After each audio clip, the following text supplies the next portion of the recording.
ನಮಸ್ಕಾರ. ಇಂದು ನಾವು anxiety disorder ಮತ್ತು ಪ್ಯಾನಿಕ್ ಅಟ್ಯಾಕ್ ಬಗ್ಗೆ ಸರಳವಾಗಿ ತಿಳ್ಕೊಳ್ಳೋಣ. ಮೊದಲಿಗೆ ಆಂಗ್ಸೈಟಿ ಅಂದ್ರೆ ಏನು?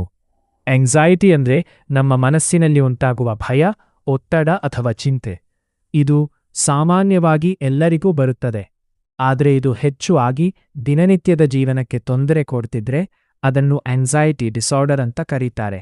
ಉದಾಹರಣೆಗೆ, ನೀವು ಯಾವ ಕೆಲಸಕ್ಕೂ ಮೊದಲು ತುಂಬಾ ಭಯಪಡ್ತೀರಾ, ಹೃದಯ ವೇಗವಾಗಿ ಬಡಿತ ಹೊಡೆಯುತ್ತೆ, ನೆಗಡಿ, ತಲೆಸುತ್ತು, ಉಸಿರಾಟ ಕಷ್ಟ ಆಗುತ್ತೆ.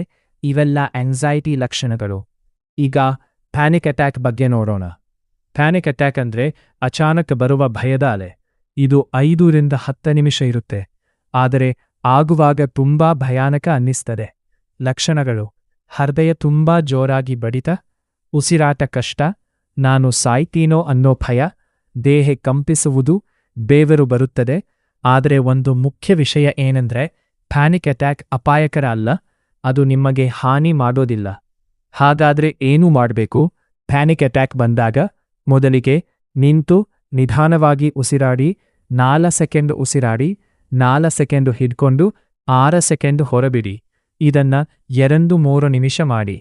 ಇನ್ನೊಂದು ವಿಧಾನ: ನಿಮ್ಮ ಸುತ್ತಲಿನ ವಸ್ತುಗಳನ್ನು ಗಮನಿಸಿ, 5 ವಸ್ತುಗಳನ್ನು ನೋಡಿ, 4 ವಸ್ತುಗಳನ್ನು ಸ್ಪರ್ಶಿಸಿ, 3 ಶಬ್ದಗಳನ್ನು ಕೇಳಿ, 2 ವಾಸನೆಗಳನ್ನು ಗುರುತಿಸಿ, 1 ರುಚಿ ಗಮನಿಸಿ. ಇದು ನಿಮ್ಮ ಮನಸ್ಸನ್ನು ಕಾಲ್ ಮಾಡುತ್ತೆ. ಆಂಗ್ಸೈಟಿ ಕಡಿಮೆ ಮಾಡುವುದುಗೆ ದಿನವೂ 20 ನಿಮಿಷ ನಡೆಯಿರಿ, ಕಾಮಸಾರಿರಿ, ಫೋನ್ ಮತ್ತು ಓವರ್ ಥಿಂಕಿಂಗ್ ಕಡಿಮೆ ಮಾಡಿ, ನಿದ್ರೆ ಸರಿಯಾಗಿ ಮಾಡಿ, ಡೀಪ್ ಬ್ರೀದಿಂಗ್ ಅಭ್ಯಾಸ ಮಾಡಿ. ಕೊನೆಗೆ ಒಂದು ಮುಖ್ಯ ಮಾತು: ನೀವು ಒಬ್ಬರಲ್ಲ. ಆಂಗ್ಸೈಟಿ ಮತ್ತು ಪ್ಯಾನಿಕ್ ಅಟ್ಯಾಕ್ ಸಾಮಾನ್ಯ ಸಮಸ್ಯೆ. ಇದು ಸರಿಯಾಗಬಹುದು. ನಿಮಗೆ ತುಂಬಾ ಕಷ್ಟ